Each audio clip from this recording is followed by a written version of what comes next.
Os irmãos que têm Bíblia, vou pedir para você tomar posse da Bíblia Sagrada aí junto comigo e abram comigo no texto, gostaria muito de ler com vocês, que é o livro de 2 Reis, capítulo 2, eu vou ler do verso 1 ao verso de número 7.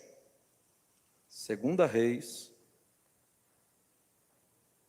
capítulo 2, do 1 ao 7. Todos que trouxeram Bíblia, abram por bondade. E eu queria fazer uma leitura responsiva, para que os irmãos entendessem aqui um grande mistério que Deus vai nos revelar, segundo a tua palavra. Diz assim, irmãos, o versículo 1 ao versículo 7, o título diz: Elias é levado ao céu num carro de fogo. Sucedeu, pois, que, havendo o Senhor de elevar Elias num redemoinho ao céu, Elias partiu com Eliseu de Gilgal. Então disse Elias a Eliseu: Fica-te aqui, porque o Senhor me enviou para Betel. Porém Eliseu disse: Vive o Senhor, e vive a tua alma, que te não deixarei. Então assim foram para Betel. Então os filhos dos profetas que estavam em Betel saíram a Eliseu e lhe disseram: Sabes que o Senhor hoje tomará o teu senhor por cima da tua cabeça? E ele disse: Também eu bem o sei, calai-vos. E Elias lhe disse: Eliseu, fica-te aqui, porque o Senhor me enviou para Jericó. Porém ele disse: Vive o Senhor e vive a tua alma, que te não deixarei.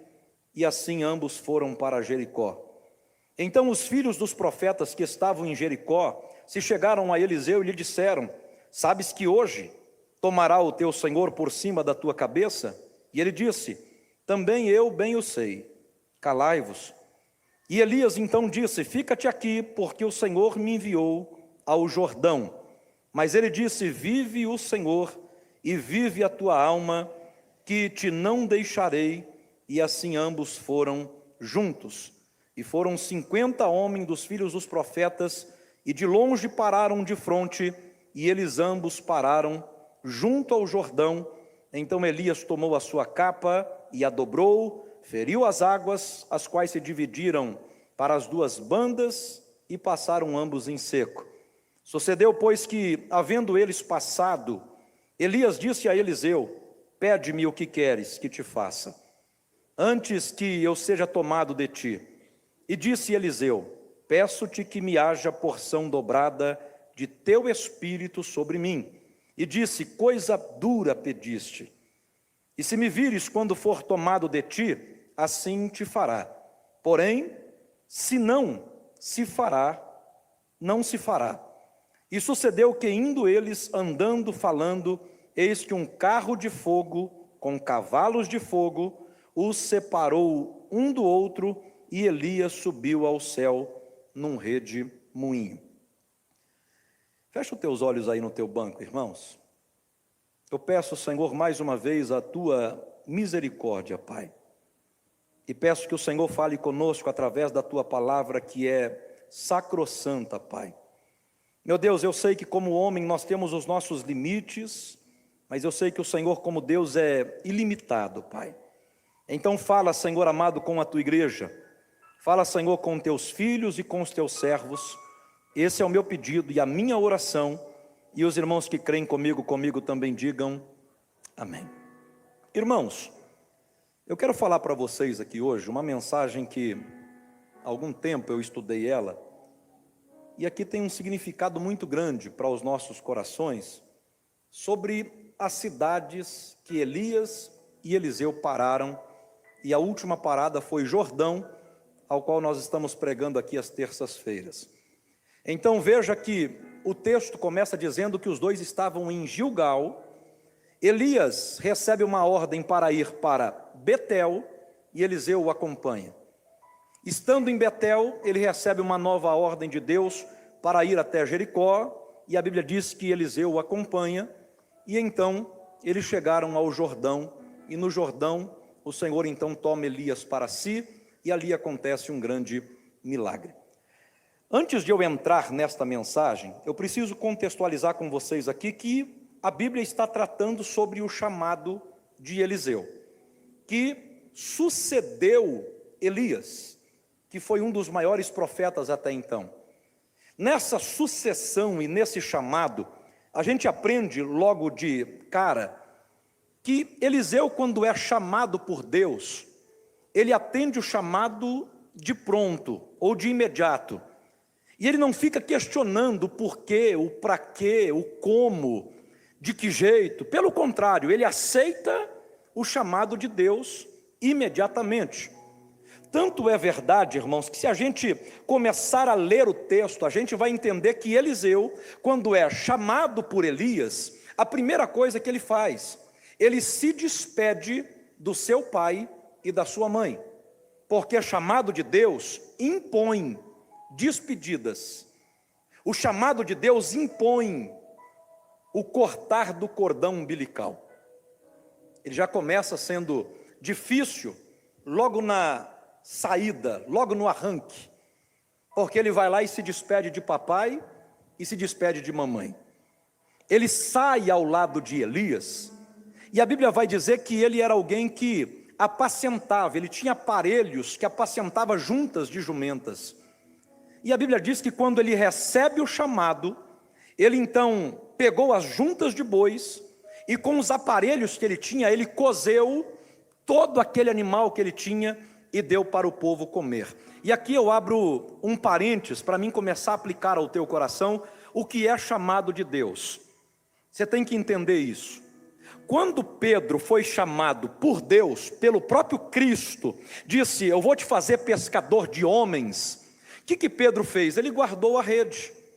Tanto é verdade que ele era pescador, não tinha pescado nada, mas quando ele nega Jesus, após negar Jesus, ele volta a pescar no mesmo lugar e com a mesma rede. Supomos, então, lendo isso, que ele não jogou a rede fora.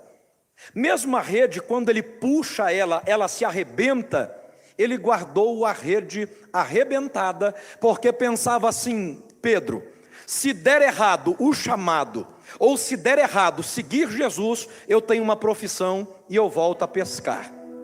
Eliseu, ele faz ao contrário de Pedro. Não é Jesus que o está chamando ele, mas é um profeta, é Elias. E a primeira coisa que ele faz é pegar as juntas de bois, queimar as juntas de bois, cozer a junta de bois e matar aqueles bois para dar ao povo que ali estava.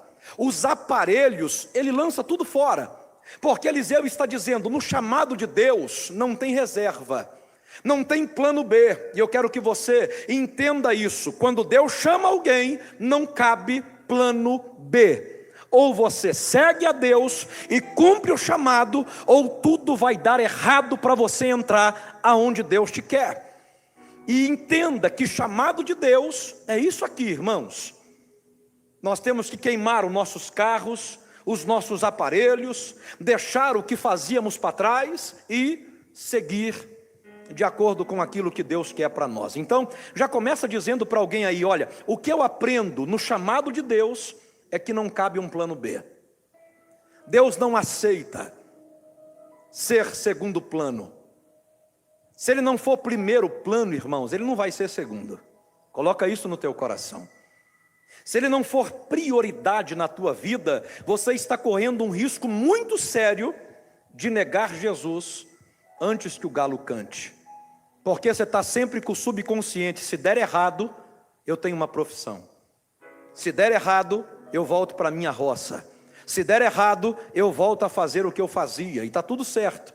E eu quero pregar para você que quando Deus chama, Deus se responsabiliza daquilo que Ele prometeu para você. Então olha para alguém e fala: não tem plano B. Significa que não vai dar errado. Vai dar certo o que Deus tem para você. O que Deus prometeu para você, Ele prometeu sabendo quem você é. Eliseu está seguindo. E para mim resumir a história, o chamado de Eliseu vai mostrar algumas cidades. A primeira que eles estão parados, que a Bíblia mostra, é Gilgal. Repete comigo aí, Gilgal. Não, repete mais forte, irmãos, Gilgal. Empolga o pregador aí, fala Gilgal. Sabe o que significa Gilgal, irmãos? O lugar da celebração, o lugar de vitória. E aqui nasce o chamado de Eliseu, no lugar da celebração. O começo é muito bom, não é, Wellington? Já viu o começo da nossa conversão? A gente quer pregar, a gente quer cantar, tudo é festa. Se a gente comprar meia dúzia de salgadinho e comprar uma coca, a gente senta com os irmãos na porta da igreja e faz festa. A gente não perde nenhum culto, tudo é celebração. O começo do chamado é maravilhoso, irmãos. A gente não mede distância, a gente não tem covardia, pelo contrário, nós temos intrepidez. A gente se coloca, a gente se oferece, a gente é voluntário. E é isso que está acontecendo com Eliseu. Ele é chamado em Gilgal, mas a Bíblia diz que Elias não para em Gilgal. Elias partiu de Gilgal e vai para uma cidade chamada Betel. Betel significa no original, a casa de Deus. Então eles têm que sair do lugar da celebração e ir para dentro do santuário, ir para Betel. E isso denota o que, irmãos? Uma maturidade. Porque Eliseu, ele vai conhecer em Betel o que é a casa de Deus, o que é adoração, o que é propiciatório, o que é anjos, querubins, o que é hegemonia de culto. Ele tem que aprender o que é ser um profeta, aprender o chamado dele a ser exercido com excelência.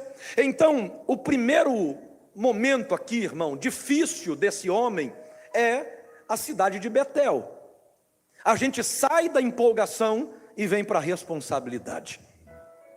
E é isso que Deus está querendo falar com alguém aqui hoje. Olha, o primeiro amor é muito bom. Eu não estou falando de primeiro amor, eu estou falando de primeira instância, da gente estar no Evangelho. Tudo é festa. Mas se engana quem pensa, irmãos, que com Deus vai ser tudo às maravilhas. Não vai. Jesus, quando chamou os seus discípulos, ele disse: olha, não cuideis de que eu vim trazer paz na terra. Eu não vim trazer paz, eu vim trazer espada.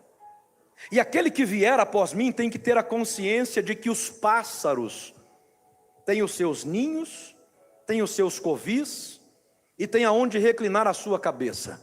Mas eu, o Filho do Homem, não tenho aonde reclinar a minha cabeça. Então quem quiser vir após mim, entenda o que é o chamado. Não leve 2 trocas de roupa, não leve 2 alpargas, 2 sandálias. Não vos preocupe com o amanhã, pelo contrário, não sejam solícitos com o que comer, com o que beber, com o que vestir. Ele disse: porque vocês vão ser entregues aos sinédrios, serão odiados por todas as gentes na terra, mas não é por causa de vocês, é por causa do meu nome. Serão levados aos juízes. O escândalo vai vir, mas ai daquele que deixar o escândalo vir através dele. Então Jesus, irmão, quando ele começa o chamado na vida dos discípulos, ele não começa passando a mão na cabeça dizendo: vai ser só milagre, vai ser só Gilgal. Não, pelo contrário, ele disse assim: vocês vão ser perseguidos, vocês vão passar por afronta, vocês vão ser odiados de todas as gentes. E quando a gente aceita Jesus, a gente quer evangelizar papai, mamãe, a gente evangeliza na escola, os amigos, aqueles que estão no hall do nosso convívio. Daqui a pouco começa, sabe o que, irmãos? As pessoas a se afastarem de nós. Aí começa a vir as pancadas. A família vai rejeitando, aonde a gente chega o povo vai jogando de lado. Parece que crente é contagioso, né, irmãos? Não parece? Tem hora? Porque só foi você aceitar o chamado que as pessoas se afastaram. As pessoas foram te deixando de lado. No entanto que no começo do ministério de Cristo era 500. No cenáculo 120. Passa para 70, mas quando ele começa a pregar o sermão, vira 12. E o que eu quero pregar para você, irmãos, é que Gilgal foi só um lugar para Deus te atrair. Mas o Senhor está dizendo: entra em Betel. Vem conhecer as profundidades que está em Betel. Você precisa saber o que é adoração de verdade. Quando a gente está em Gilgal, a gente canta de alegria, porque a gente recebeu vitória em Gilgal. Mas quando a gente entra em Betel, a gente entende que a gente não canta só com alegria, a gente canta com tristeza também. Tem muitos aqui dentro, irmão, que está passando por luta, mas a luta não impediu você de abrir a tua boca santa e dizer que Jesus é santo. Tem alguém aqui que adorou a Deus mesmo na luta hoje? Tem pessoas aqui que não sabem o que vai ser do teu amanhã, mas ele sabe que enquanto está aqui dentro, ele tem a responsabilidade de adorar a Deus no muito, no pouco e até no nada. Porque Gilgal é lugar de festa, mas Betel, quem dita a ordem não somos nós. Quem dita a ordem é Deus, quem fala é Deus, quem dirige é Deus. A primeira coisa que a gente se depara em Betel é com o altar. E o altar é coisa séria. Porque para estar no altar a gente precisa de um processo. Olha para alguém que está do teu lado, me ajude a pregar e fala: é hora de sair de Gilgal. Vamos para Betel. Vamos aprofundar, irmãos, na casa de Deus. Esse negócio de vir cá só no domingo, cantar 5, 6 hinos, e ir embora e falar: minha vida é uma celebração. Jesus está dizendo: vamos mergulhar mais nesse rio? Vem me conhecer de perto. Porque aquele que não me conhece só me adora em Gilgal, mas quem me conhece e sabe o que é Betel, ele me adora estando na prova, estando na luta. Ele me adora no luto como Davi adorou. Ele me adora tendo, me adora não tendo. Ele canta quando tem, adora quando não tem. Ele vem para a igreja quando tem condição, quando não tem ele está aqui do mesmo jeito. Se tem carro ele vem, se não tem vem de a pé. Se está calor ele vem cantar, se estiver chovendo ele dá um jeito. Mas ele não deixa de adorar a Deus. E Betel é lugar de profundidade. Betel é lugar de estabelecer alianças.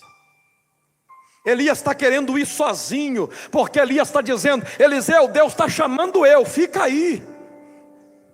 Fica aqui porque eu vou até Betel. E Eliseu diz: coisa nenhuma. Por que ele diz coisa nenhuma? Primeiro ele disse: porque vive o Senhor, como também vive a tua alma, que eu não te deixarei. Porque quem quer, meu irmão, dá um jeito.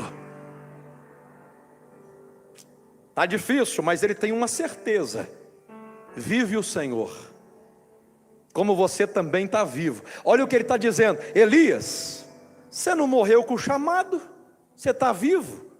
Como Deus também está vivo. Se você passou pelo chamado e está vivo, a luta não vai me matar, Elias. A prova não vai acabar com o que Deus tem para mim. Eliseu está dizendo: o Senhor está vivo e eu não posso ter medo de viver o chamado de Deus na minha vida. Ele se despede dos pais. Ele vende, aliás, ele queima os seus bois e os seus aparelhos. Não tem plano B. Ele sai do lugar da celebração e agora está em Betel, aprendendo as coisas do Senhor. Aí Elias olha para ele e fala assim: olha, o Senhor mandou eu ir adiante. Os passos do chamado, vai guardando isso. Como assim o Senhor mandou você ir adiante? O Senhor está pedindo para mim sair de Betel e ir para Jericó. O que te lembra Jericó, irmãos? Barreiras, inimigos, muros intransponíveis. O que te lembra Jericó, irmãos? Obediência. O que te lembra Jericó, irmãos? Não dá para entrar. Mas o que nos lembra também é que Deus fez uma promessa de derrubar as muralhas se nós obedecermos a Ele. Então a terceira fase do nosso chamado, de atender o que Deus quer, é acreditar cegamente nas promessas que Deus nos fez. E tem pessoas aqui que já não acreditam mais nas promessas que Deus te fez. Tem pessoas que olhou para a barreira, olhou para o gigante, olhou para os muros, porque para quem não sabe, os muros de Jericó eram 9 metros de altura, 6 metros de espessura. Havia carros passando com soldados, e o Senhor pede para eles obediência. Quantas voltas eles deram em Jericó, irmãos? Quantas voltas? Alguém lembra aqui? Quantas, irmãos? Quantas voltas? 13 voltas. 7 dias. 6 dias, uma volta cada dia. No 7º dia, 7 voltas. 7 com 6, 13. Porque a gente tem que entender que a gente pensa assim: acabou no 6º dia. O Senhor falou: tudo que vocês fizeram, vocês vão ter que fazer num dia só. Porque eu imagino eles voltando, dando volta em Jericó e dizendo: ai, Senhor, isso aqui cansa. Meu Deus do céu, acreditar nisso aqui não tem jeito. 6 dias a mesma luta, a mesma dificuldade. Quando chega no último dia, o Senhor fala: eu quero ver se vocês querem de verdade. O que vocês fizeram em 6 dias, vocês vão fazer num só. Vocês vão dar 7 voltas hoje. Tem hora que a gente pensa que fez muito, né, irmãos? Ministerialmente. E engraçado que o que Deus tem para nós, irmãos, ainda vem vindo por aí. Não dá para a gente falar: Deus, eu estou cansado, não aguento mais. E o Senhor está ecoando nos seus ouvidos: obedeça. E creia nas promessas que eu tenho na tua vida. Não dá para olhar para muro. Se olhar, você vai desistir. Não dá para olhar para inimigo. Se olhar, você vai parar. Você não quer saber do chamado. Não dá para olhar para os muros intransponíveis. Não dá. Então qual é a saída? Obedecer e acreditar nas promessas que Deus fez. Tem alguém que ainda acredita? Porque tem gente largando as promessas de Deus do chamado. Tem gente olhando para a barreira, para a dificuldade, para a luta e abandonando o que Deus deu. Eu encontrei inúmeras barreiras no meu ministério, de todo tipo que você pensar. E quando eu penso que estou livre, irmão, parece que o 7º dia é pior. Parece que quando o diabo sabe que a vitória está chegando, aí que ele investe mesmo.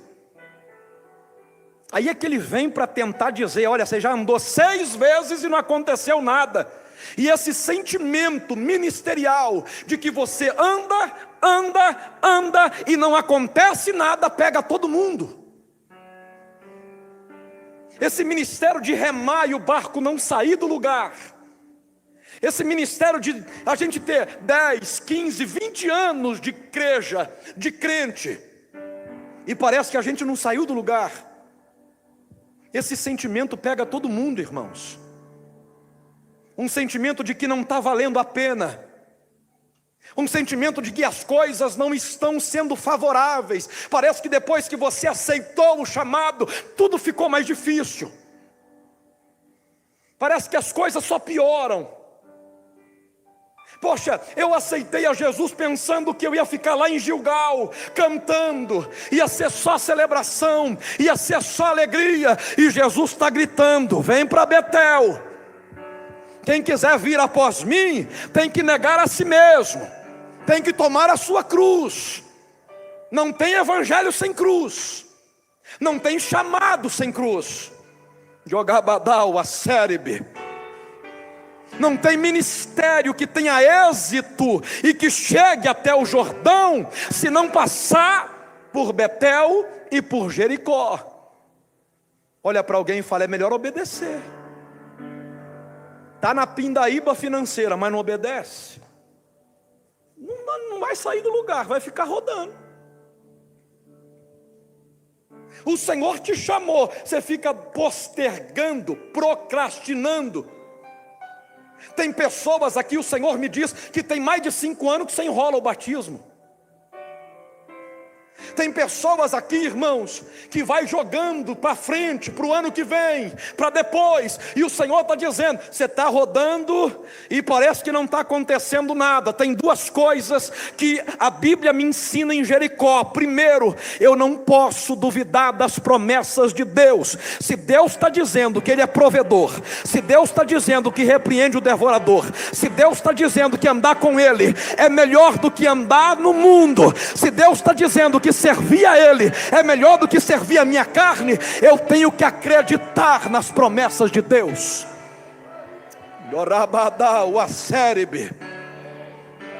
Porque a Bíblia diz que aquele que chega até Deus sem fé, ele não consegue nada, e sem fé é impossível. E não adianta falar que tem fé. Fé é ato de obediência. O que eu tenho que fazer, Senhor? Me dá seu filho. Sim, Senhor. Vem para cá, Isaac. Muitos pregam que apareceu só um cordeiro, né? A Bíblia diz que foi uma ovelha também. Foi uma ovelha e um cordeiro. Irmão, mas sabe a hora que Deus aprovou o ministério de Abraão? Na hora que ele levantou o cutelo. Diga para alguém, quando ele levantou o cutelo, o céu ficou atento. Mas na hora que Deus viu ele fazendo força para descer o cutelo, Deus falou, esse aí mergulhou de cabeça. Esse aí queimou os carros, os bois, as juntas, não tem reserva. Esse aí me adora tanto em Gilgal, esse me adora no lugar da celebração, esse me adora no lugar que é a casa de Deus da responsabilidade. Jericó não amedronta ele, esse aí me adora em qualquer canto. Tem alguém aí? Se eu fosse você, eu levantava a mão e dava um glória de crente. Porque tem crente enfrentando Jericó. E Jericó, meu irmão, é lugar de batalha. Jericó é lugar de barreira. Jericó é lugar de dúvida. Mas Jericó é lugar de tocar trombeta. É lugar de tocar buzina. Jericó é lugar de ver as promessas de Deus se cumprir nas nossas vidas. Tem alguém fazendo força aí com o cutelo e dizendo, Deus está aqui, Pai. A hora que ele vê, para, Abraão, mata não. Por que não, Senhor? Tu me pediu, agora eu vi que tu temes a mim de verdade. Você não está me servindo pela alegria. Você não é fiel só em Gilgal. Você não é crente só em Betel. Mas em Jericó tu me obedece. Irmão, Deus não quer sacrifício, Deus quer obediência. Obediência. E o difícil é obedecer quando as promessas não se cumprem. Quando você rodou 6 vezes e você fala, estou acabando, e não aconteceu nada. Repete comigo assim: obedecer quando não acontece nada é a pior fase de servir a Deus. Poxa Deus, eu estou sendo dizimista tem tanto tempo. Poxa Senhor, eu estou jejuando há tantos dias.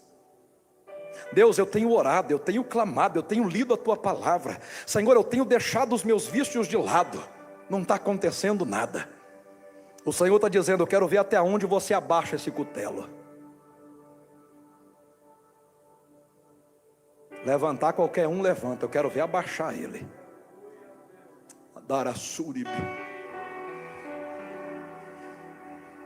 Dizer tchau para papai e mamãe não é fácil. Olhar para a sua cidade natal e dizer, estou indo. Vai para onde? Eu vou seguir um homem que eu nem conheço direito, mas Deus me chamou. E o que eu senti em Gilgal foi alegria. Mas eu tive uma experiência profunda em Betel. E a experiência que eu adquiri em Betel me dá força para enfrentar Jericó. Tem alguém entendendo essa mensagem? Porque o que você aprende aqui, o Senhor te ensina aqui em Betel, para você enfrentar Jericó lá fora. Por isso que não tem prova que te derruba. E quando o diabo pensa, acabou, é a hora de Deus dizer, sabe o que? O diabo está dizendo que não tem mais força. E eu vou mostrar que tem. Vocês deram quantas voltas? 6. Então no 7º dia vocês dão 7 voltas num dia só.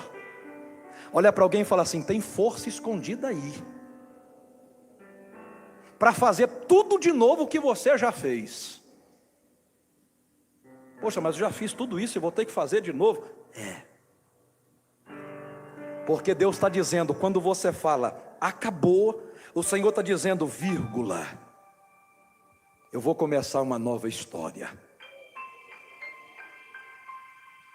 Deus só precisa de alguém que faça barulho e que toque buzina. Porque cantar em Gilgal qualquer um canta, mas cantar em Jericó e tocar buzina em Jericó não é fácil não. Hoje em dia está acabando os crentes que fazem barulho dentro da igreja. Eu sou criado numa época, irmão, tão antiga, que tinha ministros que andavam no meio da igreja dizendo: glorifica a Deus, varão, exalta a Deus, irmão. Eu sou criado numa época, irmão, tão antiga, que quanto mais na prova o crente vivia, mais ele era adorador. Eu sou da época daqueles hinos, não desses triunfalistas que a gente tem que exigir de Deus, exigir a paternidade, e que nós temos a unção de filho, não. Eu sou da época daqueles hinos. Ainda que para te servir, Jesus, eu tenha que chorar, te seguirei porque comigo estarás. Sofrer contigo é bem melhor do que errar. Cante. Perdoa-me, porque às vezes não consigo nem falar. Só com as lágrimas meus olhos vêm molhar. Por que eu choro? Como sinal que tu estás. Fecha os teus olhos. Oh, Jesus, a ti não dá para viver sem sentir a tua presença em meu ser. Olha que cântico. Sou um eterno dependente, ser humano tão carente. Estou de novo aqui numa plena terça-feira e quero o teu poder. Levanta as mãos para cantar comigo. Tem alguém aí? Ainda que sem desculpas, para te servir, Jesus, eu tenho aqui. Adore a Ele. Te seguirei. Já tem crente chorando. Levanta as mãos e cante: sofrer contigo. Sofrer contigo é bem melhor do que errar. Oh, cante. Perdoa-me, porque às vezes não consigo nem falar. Só minhas lágrimas, os meus olhos vêm rolar. Como sinal, eu vou te dar 30 segundos para adorar a Deus em Jericó. Só sobe no Jordão quem passa por Jericó. Só sobe no Jordão quem passa por Jericó. Enquanto você está cantando, Deus está derrubando muralhas. Enquanto você está obedecendo e fazendo barulho de crente, tem muro caindo no chão. Jorabadara suribi. Ainda que eu tenha que chorar, eu chorarei, Senhor. A gente cantava: mais perto quero estar de ti, ainda que seja a dor que me una a ti. Não entra aqui para ser feliz, entra aqui para servir a Deus. Porque na presença de Deus a sua tristeza salta de alegria. Porque na presença de Deus a sua tristeza salta de alegria. Aqui tem crente que não tem dinheiro, mas vai sair daqui saltando de alegria. Aqui tem crente decepcionado na vida sentimental, mas você vai sair daqui saltando, saltando, saltando de alegria nessa noite. A vida não é só Gilgal. Oh glória. Eu vou te dar 30 segundos para você fazer alguma coisa aqui em Jericó. 29, 28. Faz tempo que eu não ouço nada da tua boca. Desentope essa voz, deixa eu te ouvir. Pastor, não precisa de barulho. Então por que Deus pediu buzina? Buzina é para fazer barulho. Enquanto você faz barulho aqui dentro, está caindo muralhas lá na tua casa. Oh glória. Enquanto você canta para Deus aqui mesmo em meio à dor, Deus está dizendo: eu estou mandando um anjo lá no teu trabalho, eu estou mandando um anjo lá nos teus filhos, eu estou mandando um anjo lá naqueles muros que você não acreditava mais. Oh glória. Joribidau aseribi Jorabudaravassia Comercia e orrécia do Jeremianto no reliparta e o quebe da açaí no comundianto no reliparto como um dioparto tarto do Jeremy. O Espírito de Deus está aqui nessa noite. Porque comigo estará. Canta no Jericó, canta em Jericó.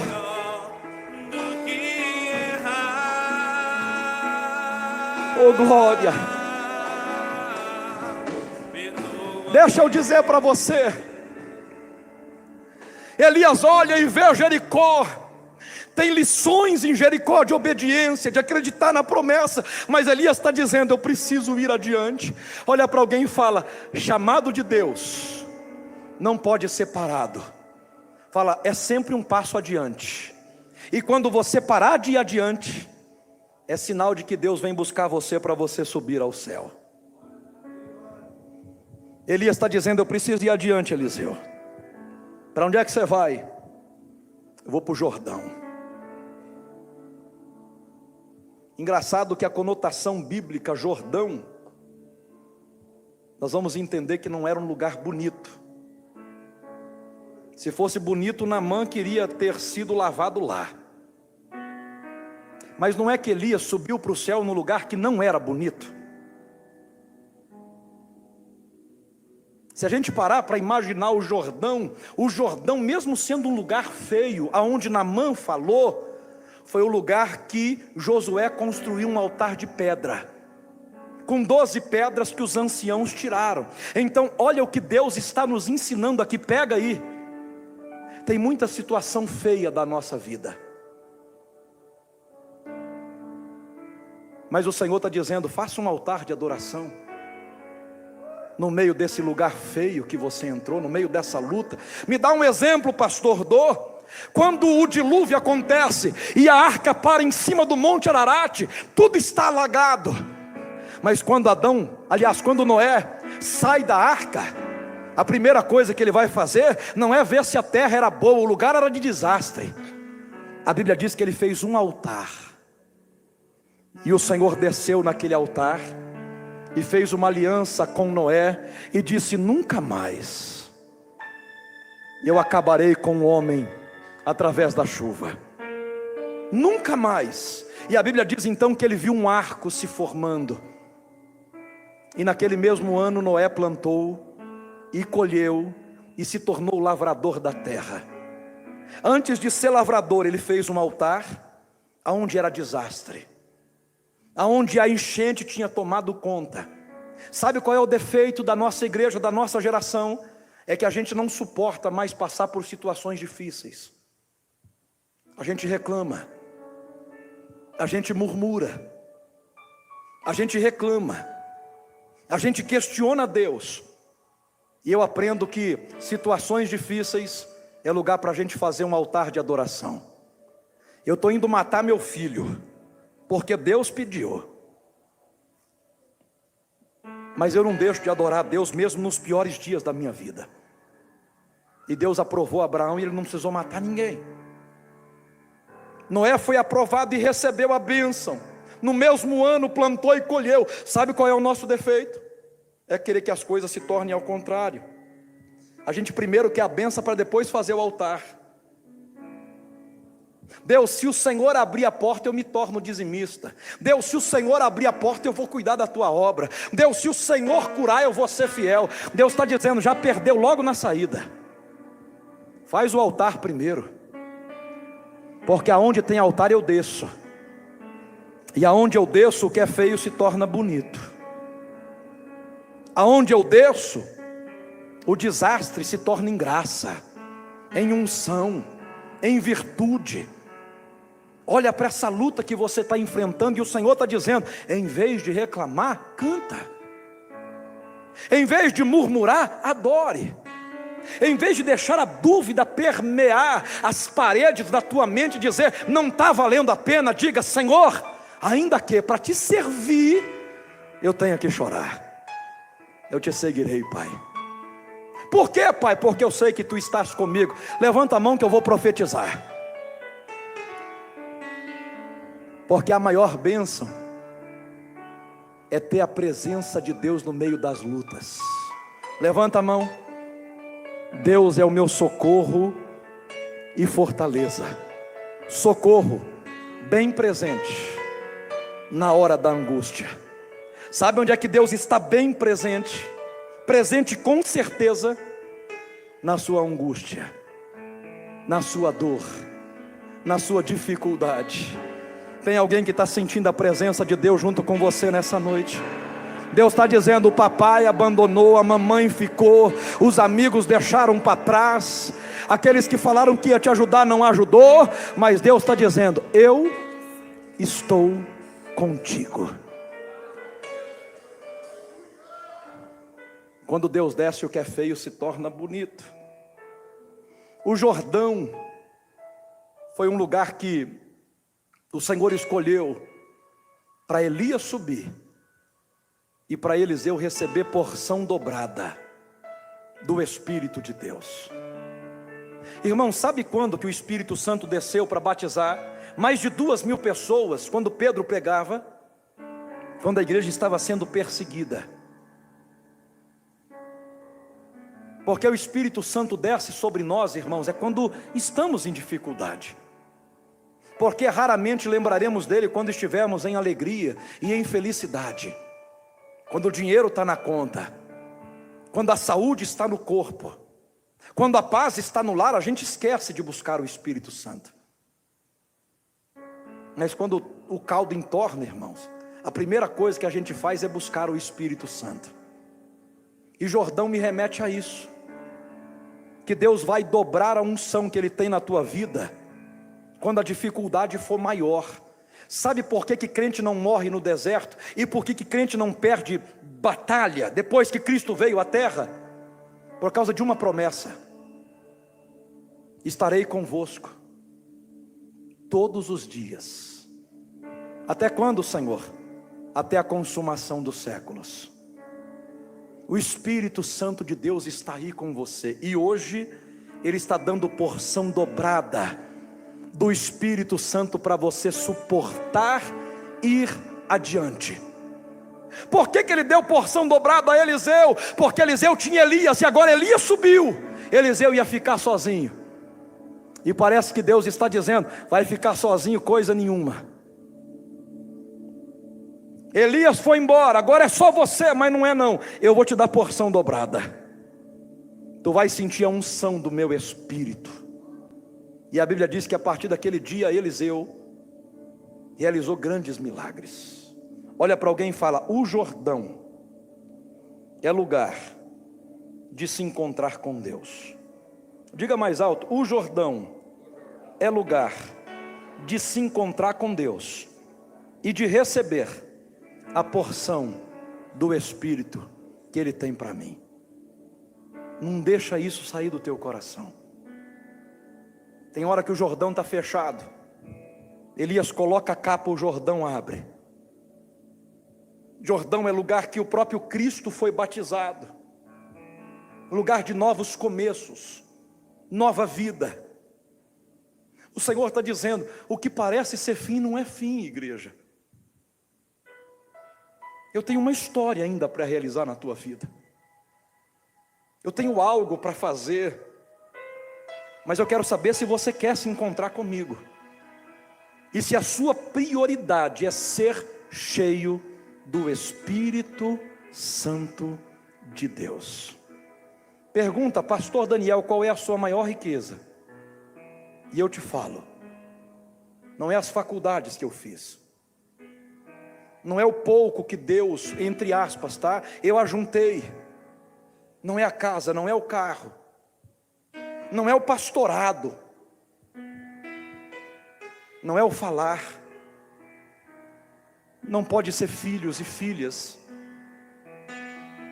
Então, qual é a sua maior riqueza? Sabe esse vaso de barro aqui? O Senhor disse que colocou um tesouro dentro dele.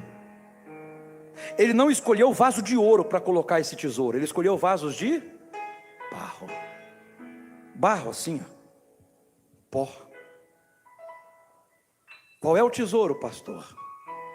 O Espírito Santo de Deus. Sabe qual é a maior promessa que a igreja pode esperar? Receber o Espírito Santo. A maior promessa não é você sair daqui com chave de carro, com chave de casa, com libertação dos seus filhos. A maior promessa é você entrar vazio e sair daqui cheio do Espírito Santo de Deus. A maior riqueza de Moisés não era subir ao monte e guiar aquele povo, não era. A maior riqueza de Moisés era subir ao monte e se encontrar com Deus. Por isso que ele ficava 40 dias lá em cima e não via nem o tempo passar. Porque a presença de Deus preenche os nossos vazios. Lá fora você passa uma tribulação lascada, você entra aqui, não parece que dá um... Isso se chama, sabe o que, irmão? Espírito Santo de Deus.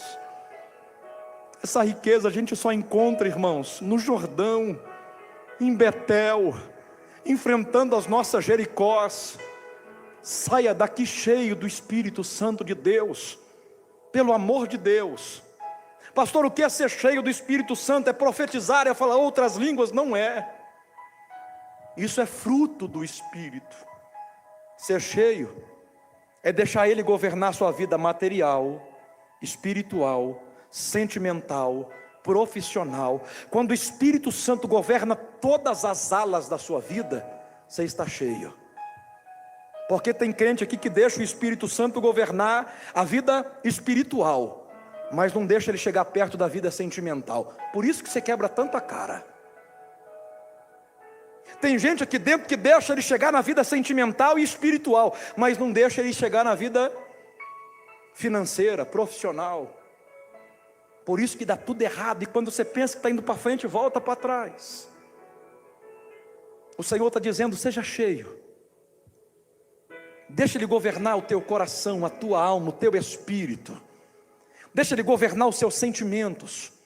Deixa Ele governar as suas emoções. Deixa Ele governar o teu futuro. Deixa Ele governar as suas escolhas. Quando tu for orar, não fala, Deus, eu quero. Pergunta para Ele, Deus, esta é a tua vontade. É isso que o Senhor quer para mim. Porque a vontade de Deus é boa. Porque a vontade de Deus é perfeita, porque a vontade de Deus é agradável. Você não conhece o amanhã, Deus conhece o amanhã. Por que Deus tirou pessoas do teu caminho? Porque o Espírito Santo escuta o que você não escuta. Porque o Espírito Santo está vendo você daqui a 10 anos. E se for para sofrer daqui a 10 anos, Ele diz, eu livro hoje, eu arranco hoje.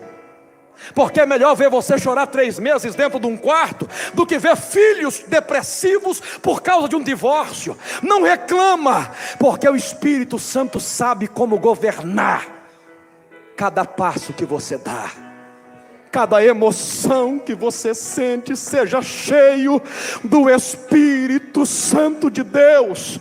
Eu fiz essa escolha, menino, Deus me governa. me guia, me orienta. Davi podia pedir, sabe o que? Na única oração que ele deu conta de fazer: não retira de mim o palácio.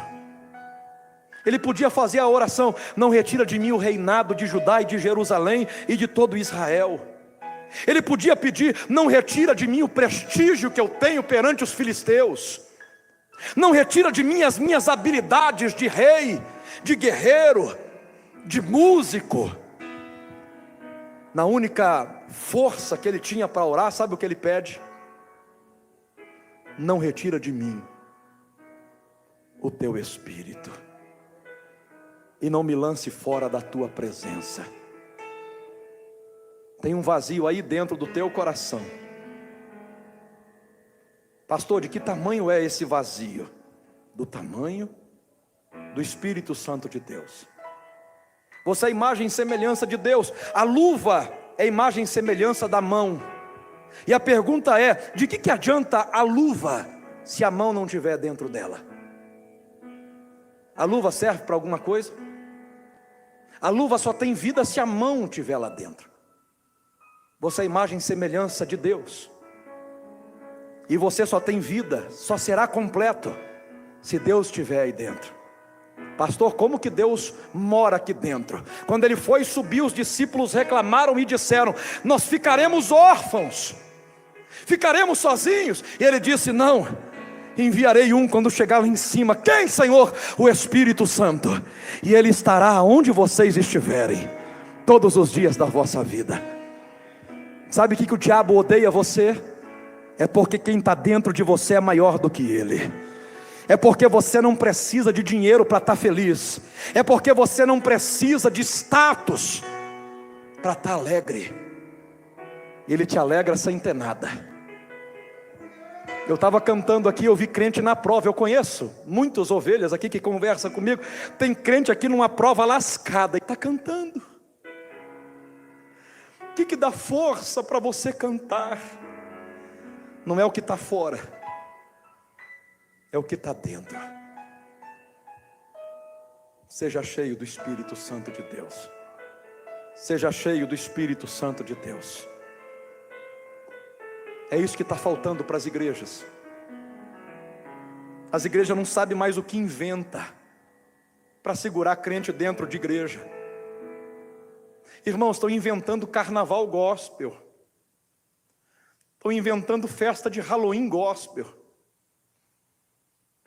Estão enfrentando apostasia de cara, porque já não sabem mais o que fazem. Tem igrejas, irmão, eu vi uma igreja em Goiânia, que sexta-feira à noite é boate gospel. Os músicos vão lá cantar pisadinha. Os músicos vão lá tocar pagode. Eu comecei a olhar aquilo e falei: Senhor, o que é isso? E o Senhor falou para mim: estão tentando preencher o vazio do meu espírito nas igrejas para segurar jovem. E eles não sabem que não é música que segura jovem dentro da igreja. Eles não sabem que o que segura jovem dentro da igreja não é carnaval, não é imitar o mundo. Muitas igrejas deixaram o Espírito Santo para trazer atrativos. Por isso que ninguém aguenta mais enfrentar Jericó. Desiste. Um certo irmão negro, convidado para pregar numa igreja muito grande. O pastor que convidou não sabia que ele era negro. Ele veio. Quando chegou na porta da igreja, o pastor disse: por você ser uma pessoa afrodescendente, você não pode entrar aqui dentro. A nossa igreja tem algumas regras. Mas eu sou o pregador da noite, o pastor que me convidou, está aqui as agendas. Não, mas é porque o pastor não te conhecia pessoalmente. Esse irmão abaixou a cabeça, tentou entrar, conversou com o obreiro, conversou com pastores, e disseram: não, você não pode entrar. Infelizmente nós temos um regulamento interno, não dá. O país, a localidade não aceita. Não temos líderes que são afro. Esse irmão sai da porta da igreja e vai para uma praça chorar,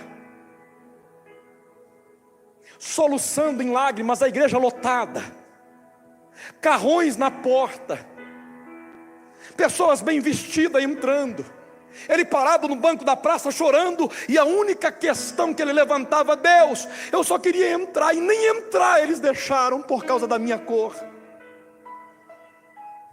Não precisava pregar não, só queria sentar, nem que fosse para ouvir. Me discriminaram, me jogaram fora, me lançaram como objeto. Ele chorando, soluçando, ele sente alguém lhe abraçando, olha, não tem ninguém. Ele escuta a voz: meu filho. Ele sente que é o Espírito Santo falando com ele, ele diz: Senhor, eu só queria ter entrado.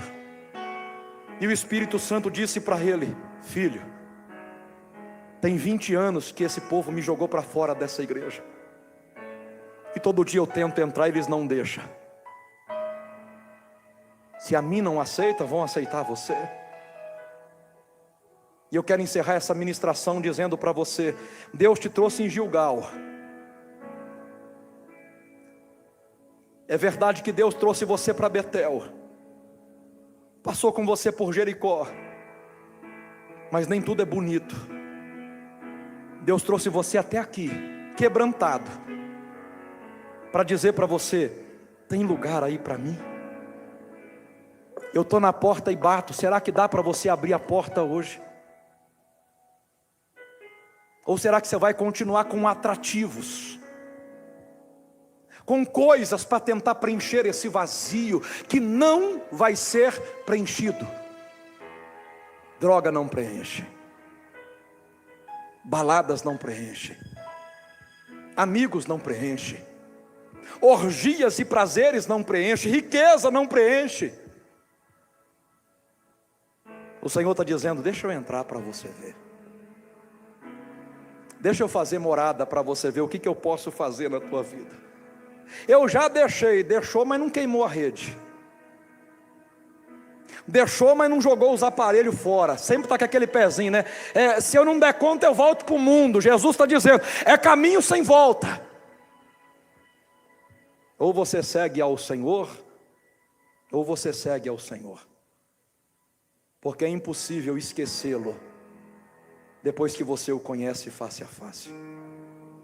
Tem alguém que quer voltar para Jesus hoje? Se coloca sobre os teus pés, eu quero orar por todos vocês. Mas se tiver alguém que quer regressar para Jesus, sei que está vivendo dias de Jordão, não é muito bonito não, mas que você deseja sair daqui cheio do Espírito Santo, eu quero orar por você. Já passei